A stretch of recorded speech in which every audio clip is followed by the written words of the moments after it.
And can you help me send a tired, worn-out old donkey back to pasture once and for all? We are grateful to be here for the first major political event since Hurricane Ian made landfall. And this area is going to bounce back quicker than any place has ever bounced back before. And we're going to be there with you every step of the way. We had, and I know we have some of them here, they had 42,000 linemen stationed throughout the state of Florida. Some of them are here, and you know, it hit millions of power outages, and they went and they did the restorations very quick for the state. And then you had in Lee, they had the cooperative was slow, and I said, you know, send trucks. I'll pay for these extra trucks to get there. We want to see the power. Get everybody out there. And so we did. And you had all the trucks everywhere, and we want to thank everybody that did it. We also want to thank all the first responders that were involved.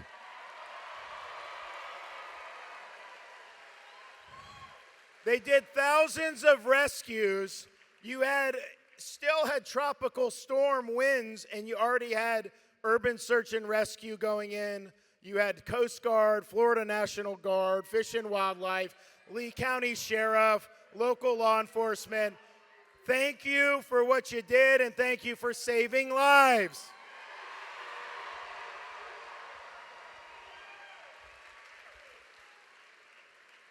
And when I had folks come to me and ask for the state's help to repair critical infrastructure like bridges and causeways, we said, it's not our stuff, and that's fine, and I don't need the federal money. I have my own money at the state, and we're going to help. So we didn't dilly-dally around. We didn't get mired in red tape and bureaucracy. We said first we could do Pine Island, and people thought that may be out for 6 months, and we rebuilt in 3 days.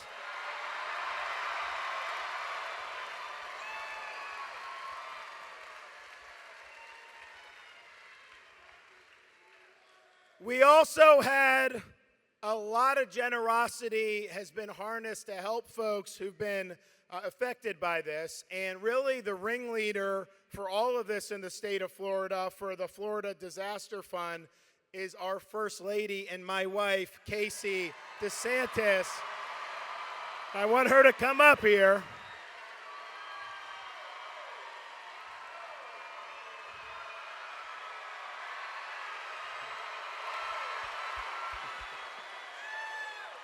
So she had this fund created even before the hurricane hit landfall, was already talking to people about supporting, and she's not even close to being done, but she's already raised $54 million.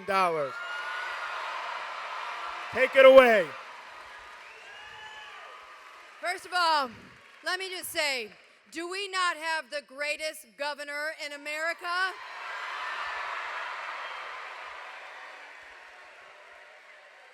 Let me say this, as a mama and a wife, I am so damn proud of Governor DeSantis.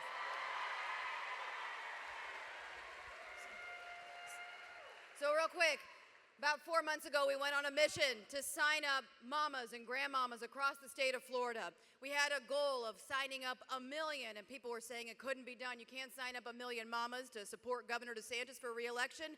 And you know what? They were right. We didn't do 1 million. We did 1.1 million people to support the governor.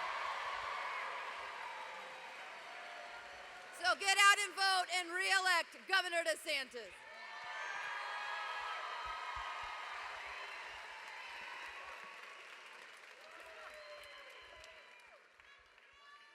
Thank you. We love you too. When you see about things that happen, like with the hurricane, You saw what people were doing, law enforcement, other first responders. It just shows you why in the state of Florida we are a law and order state, and I am a law and order governor.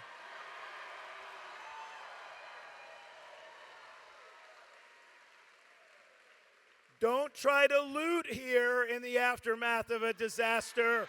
Don't you do that. We'll hold you accountable with the law, but even before that, we're a Second Amendment state. You never know what's on the other side of that door.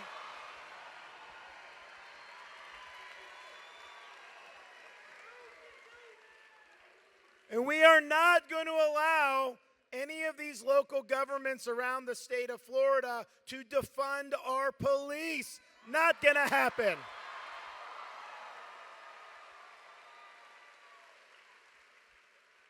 Rule of law also means that this country has a major problem at the southern border. The elites in our country do not care and have not gotten upset at millions of people pouring across illegally over the last year and a half. They have not gotten mad at the record amount of fentanyl coming into our country, killing Americans and communities all across. The elites don't get mad at that. They don't get mad that DHS has acknowledged over 90 suspected terrorists in last fiscal year coming through the southern border. And that's just who we know. You know there's many more. They don't care about criminal aliens getting across the border. We had a sheriff's deputy in Pinellas County recently killed by one. They only get upset when we have 50 go to Martha's Vineyard.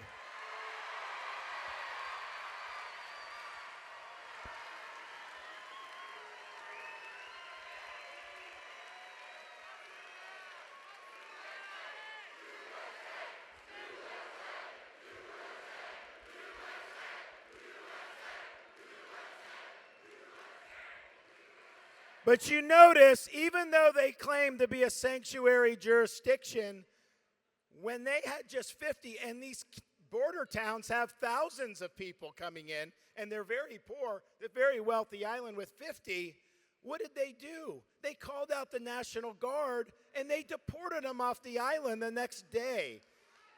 Because it shows you the elites in our country, they want to impose policies on everybody else, but they don't want to have to face the consequences of their policies themselves.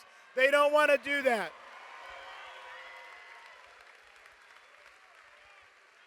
But I'll tell you this, nobody was talking about this issue until we acted here in the state of Florida. Now everybody knows, everybody's talking about it. And when Republicans win the House and Senate on Tuesday,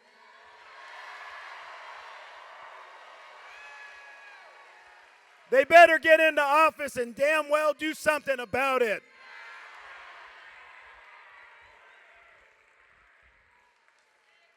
We are proud in the state of Florida to stand up for high-quality education. We don't want indoctrination in our schools. We reject concepts like critical race theory and have prohibited in K-12 education. We want real American civics. We want to teach our kids about the Constitution and the Bill of Rights and teach them what it means to be a U.S. citizen and an American.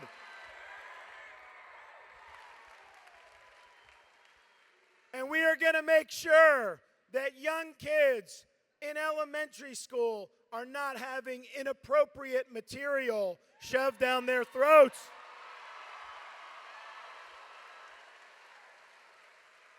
And if Disney doesn't like that, I ain't backing down. I'll stand strong.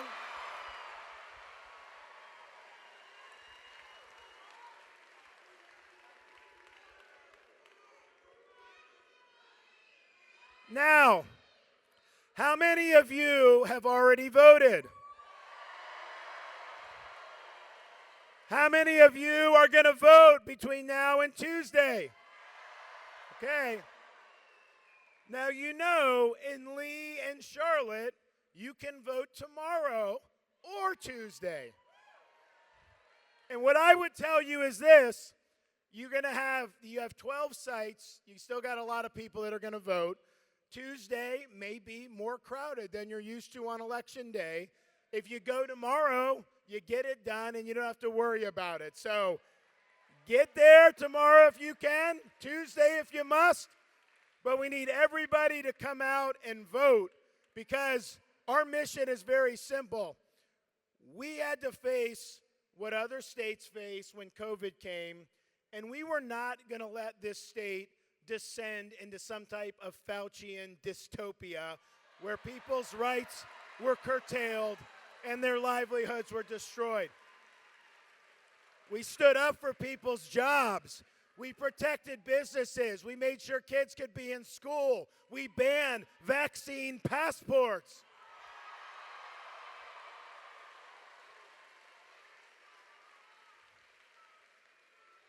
We stopped the job or jab mandate so you don't lose your job based on the shot.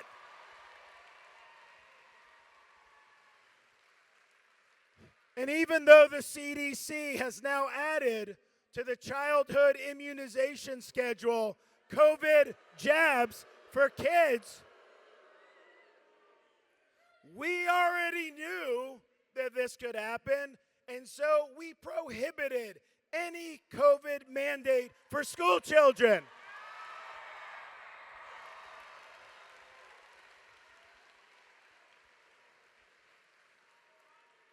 But our mission is very simple. We are on a mission to keep the state of Florida free because you know what? These last few years have shown us, if you look around this country, do not take your freedom for granted. You have a power-hungry leftist governor. They will take away your freedoms without even thinking twice. So we came very close to suffering that fate in Florida 4 years ago when I won, but it was a very close election. And if I had not won that election, this state would be in a much different place than it is today.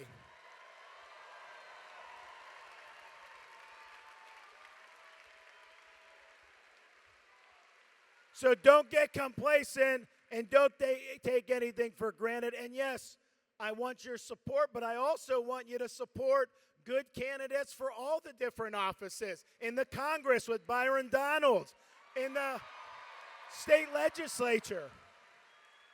And one of the guys that I work with this year, I'm going to call him up, our chief financial officer, who's been down here, Jimmy Petronas, helping people in Southwest Florida. There he is. Isn't he the best? Let me tell you something, friends. We have never had a governor that has fought for you the way this guy has. Whether it be the day after Hurricane Michael hit in Panama City, my hometown, or he was here hours after Ian hit this part of the state. This guy loves this state, but more importantly, he loves all of you. And he's like the Energizer Bunny. He never stops, whether it's fighting for our first responders, whether it's fighting for our teachers to make sure we have our kids in our schools, or whether it's just to live in a free Florida. So all I ask you is, look, raise your hand if you've already voted. That's a lot of people. Y'all have got to run up the score. You know what I'm saying? You've got to run up the score. You got to send a message loud and clear that Florida is no longer a purple state, but it is a deep red state.